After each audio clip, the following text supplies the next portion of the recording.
She sent me a photo from Dubai. The coordinates said she was in Leeds. I didn't call her. I didn't send the coordinates back with a question mark. I didn't pour a drink or sit on the bathroom floor trying to make sense of it. I right-clicked the image, and 4 seconds later, I was looking at a set of numbers that had no business being inside a photograph of the Burj Khalifa. 2 pairs of digits, quiet, precise, sitting inside a file she had emailed me herself with the subject line, "Missing you from the top of the world." She had sent me the proof, she just didn't know I knew how to read it. Let me take you back to how I got there. Sarah and I had been together for 4 years and 3 months. The 3 months matters to me now in a way I can't fully explain. It just does. She had a way of making small things feel deliberate. Coffee on the counter before I woke up, exactly how I liked it. Voice notes from the street because something reminded her of me. She remembered details most people let pass. People trusted her quickly. I did too. She worked in international business development, which meant she traveled constantly. Dubai, Singapore, Frankfurt, Zurich. She would come back with small, specific things. Not expensive, just thoughtful. The kind of details that make you feel chosen, even from a distance. I was proud of her. That's the part that stays with me. That spring, we had started looking at flats. There was one above a bookshop.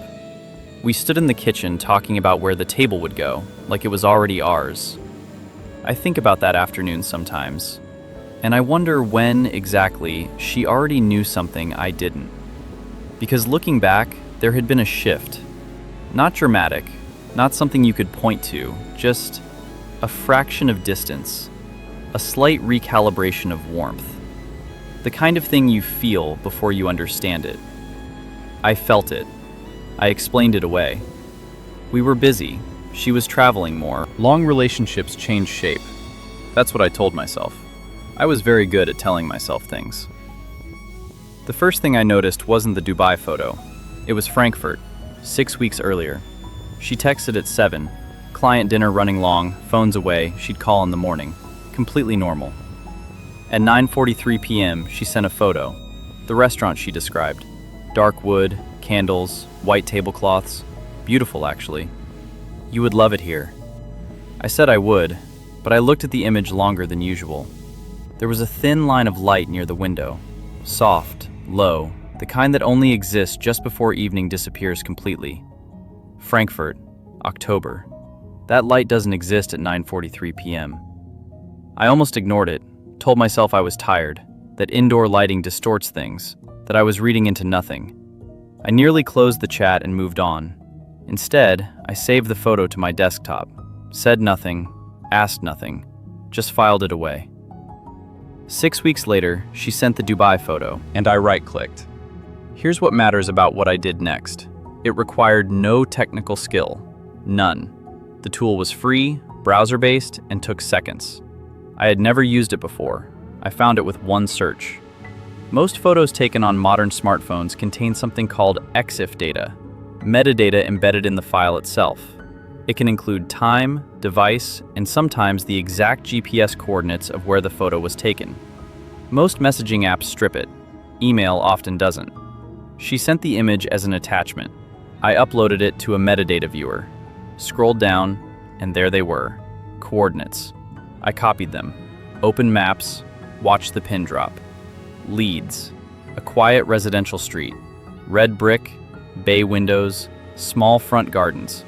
Nothing resembling the top of anything. 3,500 miles from Dubai. I went back to the Frankfurt image. No GPS data, but the timestamp remained. 18:02, 6 in the evening. She had taken the photo at 6 and sent it nearly 4 hours later. 2 photos, 2 inconsistencies, both sitting in front of me at my kitchen table in under 20 minutes. I closed the laptop, made tea, sat down, and for a moment, just one, I picked my phone up, opened our chat, typed, "Where are you really?" I stared at it, then I deleted it. What I felt wasn't what people expect. Not anger, not panic, calm. Not the empty kind, not numbness, something quieter. The kind of stillness that shows up when something you've been carrying without proof finally becomes undeniable. I already knew. I just needed the coordinates. And that calm, at least for me, wasn't indifference. It wasn't detachment. It was what happens when instinct and evidence finally agree at the same time. So I didn't react. I didn't call her. I didn't send the coordinates. I didn't ask questions I already knew the answer to. I told nobody. And I know what that sounds like. Why wait?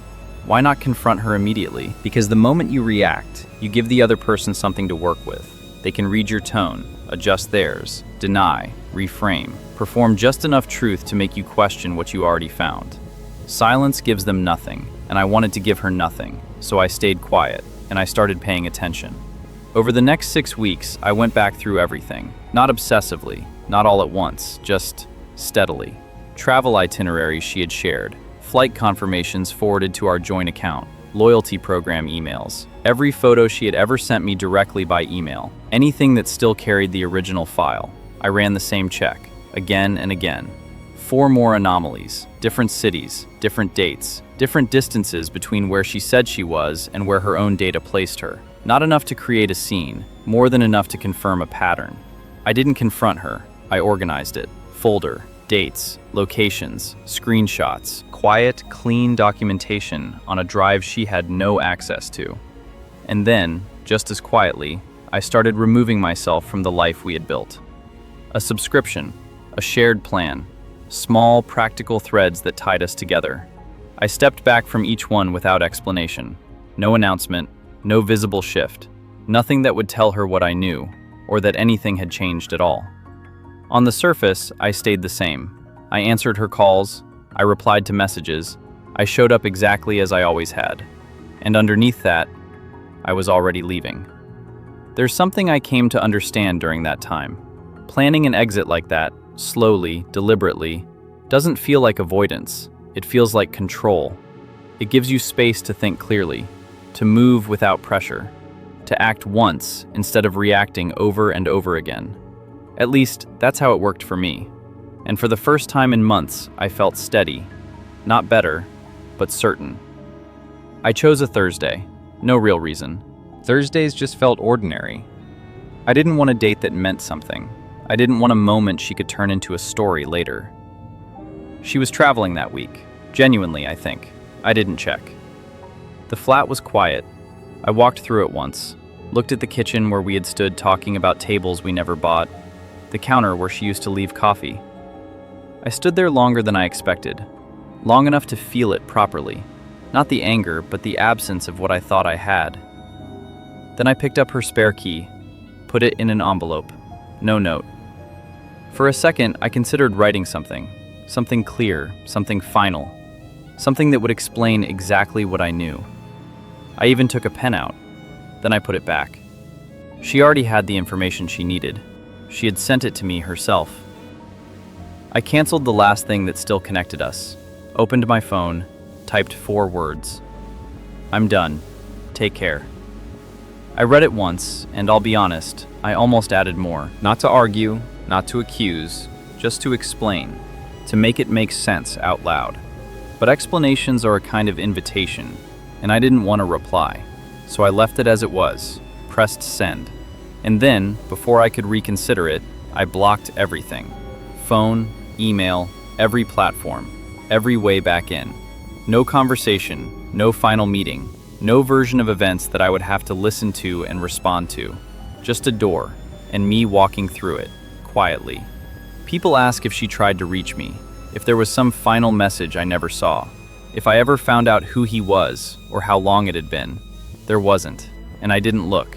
Because the moment I sent those 4 words, I stopped being part of that version of my life.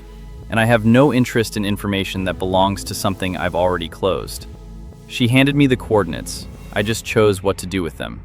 The truth doesn't arrive the way people expect. It doesn't come with a confession, or a dramatic moment where everything suddenly makes sense.